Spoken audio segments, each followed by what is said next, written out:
My parents sold my car while I was away to bail out my reckless brother. I tracked it down, bought it back, and cut them off. When my mom cried, "But we were going to pay it back," I already knew the truth.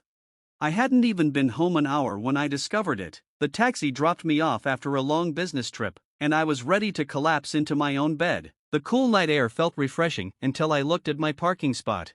Empty. No, not empty. Wrong.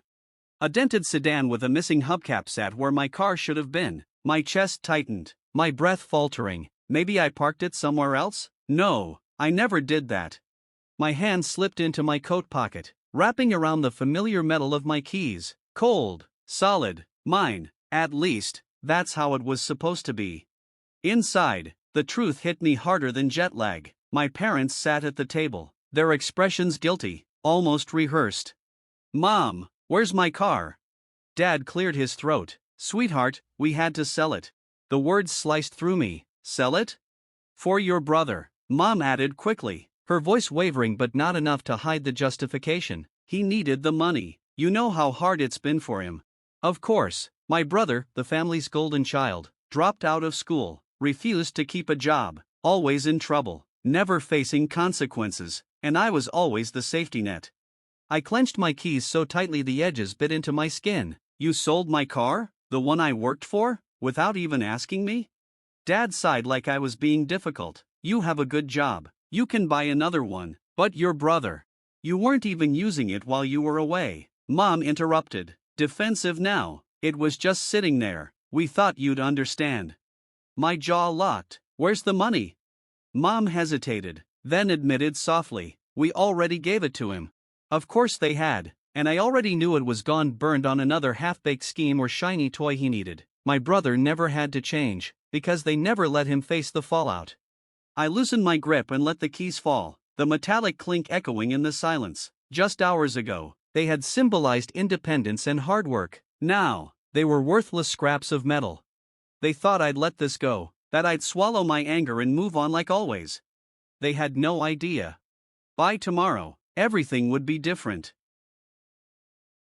I said. I lowered my voice, steady but firm. "That car was sold without my permission. I just need to know who bought it. I'm not here to cause trouble, I just need to talk to them." Mike hesitated, then sighed. "All right, I can't tell you directly, but if I leave this invoice on the counter while I grab a coffee." He let the words trail off, leaving his screen unlocked as he walked away.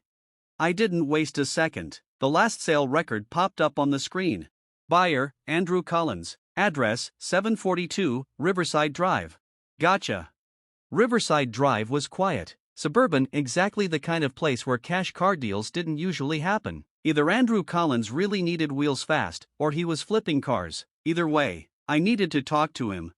I parked a few houses down. The Camry was right there in his driveway, gleaming under a tree. My fists clenched as I rang the doorbell. A tall man in his 30s answered, scruffy beard, tired eyes, guarded expression. "Yeah? Andrew Collins? Who's asking?" "My name's Anna. That car, it was mine, sold without my consent. I want to buy it back." He rubbed his face, exhaling. "I paid good money for it. I know, I'm not here to fight, I just want to make this right." He studied me, then finally said, "All right, come in." Inside, the place was modest, worn couch, receipts scattered across the coffee table, the smell of stale coffee and cigarettes. "I get you're upset," Andrew said, motioning toward the couch, "but I didn't steal your car, I paid for it." I stayed standing. "How much?" $7,000, cash. 7. My car was worth at least 3 times that. My parents hadn't just stolen from me, they'd given it away. Did they say why? Guy said his kid was in trouble, needed quick money. Of course, my brother, the golden child, once again rescued at my expense. I steadied myself. "All right, you paid 7, I'll give you 10. Andrew raised an eyebrow. 10, cash? Yes. He leaned back. 15. I laughed, bitter. 15? You serious? Registration, insurance, maintenance, and frankly, I like the car. He crossed his arms. 15. I hated every second of it, but I wasn't leaving empty-handed. Fine, I spat. 15. I drove away with my car, but the rage burned hotter than ever. This wasn't just about wheels, this was about taking back control. My phone buzzed. Mom, sweetheart, we know you were upset last night. Come home for dinner. Let's talk. I smirked. They still thought I'd just get over it. Not this time. Me, sure. See you tonight. The dinner table was set like a peace offering. Roasted chicken, garlic mashed potatoes, Mom's classic let's smooth this over meal. Sweetheart, she said brightly, rushing to hug me, I'm so glad you came. I didn't hug her back. Instead, I pulled out my phone, set it on the table, and pressed play. Yeah, came in 2 days ago, sold already. Sold? Yep, guy paid cash. Who? Sorry, can't share that. The recording played loud and clear. Mom's smile faltered, Dad's face went pale. I tracked down the buyer, I said evenly, paid 15 grand to get back the car you sold behind my back. The room froze. You did what? My brother snapped. I got my car back, and now you're going to pay me back, every cent.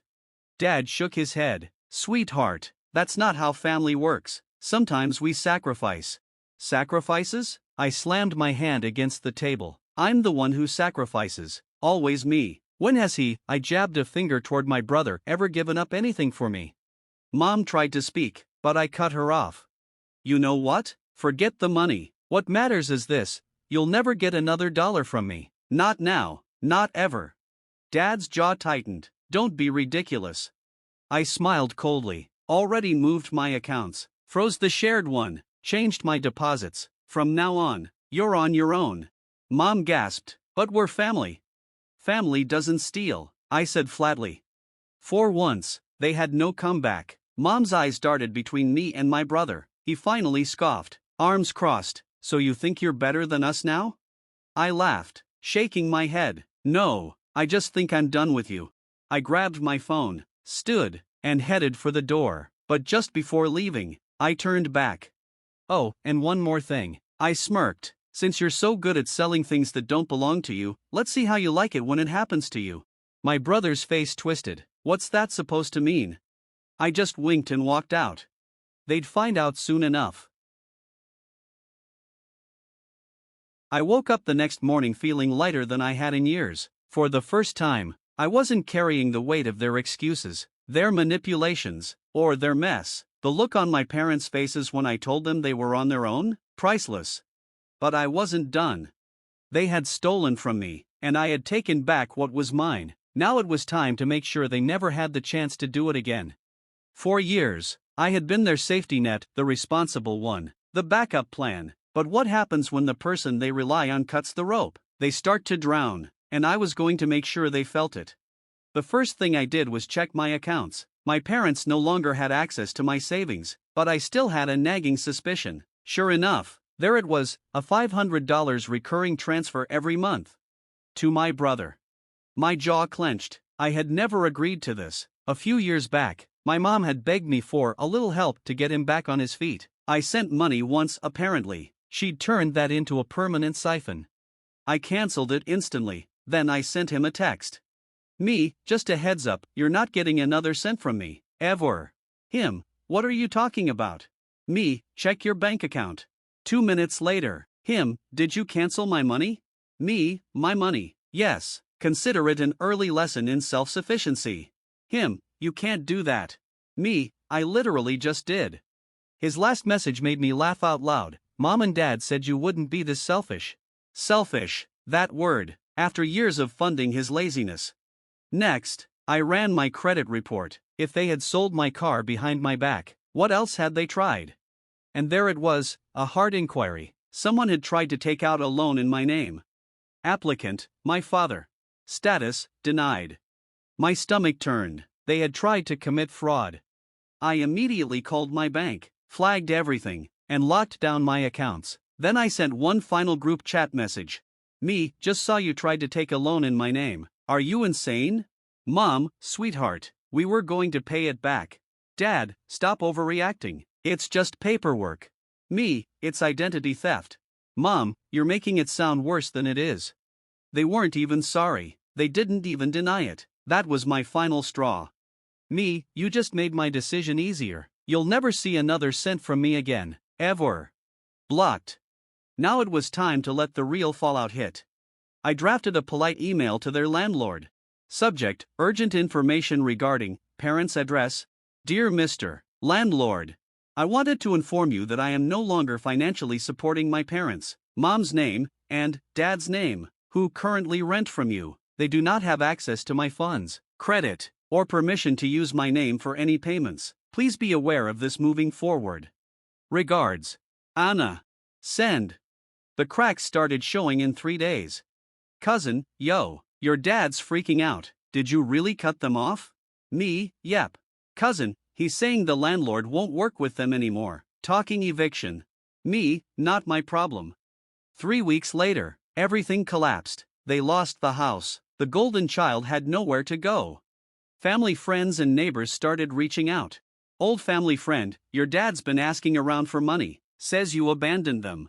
Former neighbor: saw a moving truck outside their place, looks like they're being forced out. I read each message with quiet satisfaction. Actions meet consequences. Then, the inevitable text came from a new number. Him: you think you're smart? You ruined my life. Me: new number. Who dis? Him: don't mess with me. You did this. They had to move in with relatives. I have nowhere to go. Me: what happened? Did mommy and daddy finally tell you to get a job? He exploded. You're selfish. You could have helped me. I didn't respond. I didn't need to. For the first time in his life, he was facing reality. Then came the email. Subject: please, we need to talk. Sweetheart, we don't know what else to do. We lost the house. Your brother is struggling. We're staying with relatives, but it's not sustainable. Maybe we shouldn't have sold your car. Maybe we shouldn't have tried to take out that loan, but we are family. Can't we start over? Please, we need your help. Love. Mom and Dad. Too little, too late. They weren't sorry when they sold my car. They weren't sorry when they stole from me. They were only sorry now, because the safety net was gone. I cracked my knuckles and typed my final reply. Subject: my final answer. You're right, we were family, but family doesn't steal. Family doesn't lie. Family doesn't betray. You only cared when I had something you could take. Don't call, don't email, don't reach out through anyone else. I'm done. Goodbye. Send. Block.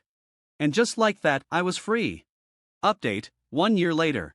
It's been a year since I cut them off. A year of peace. No guilt-tripping calls. No stolen money. No being the backup plan. My parents? Still struggling. Burned through relatives' goodwill. Down to a small rental. My brother? Finally got a job. Turns out working is a lot harder than living off me. And me? I'm thriving. I bought a new car, traveled, focused on my career, and built a circle of people who respect me. Not once, not for a single moment, have I regretted my decision. Because in the end, cutting them off wasn't revenge. It was freedom. And I'll never let anyone take that from me again.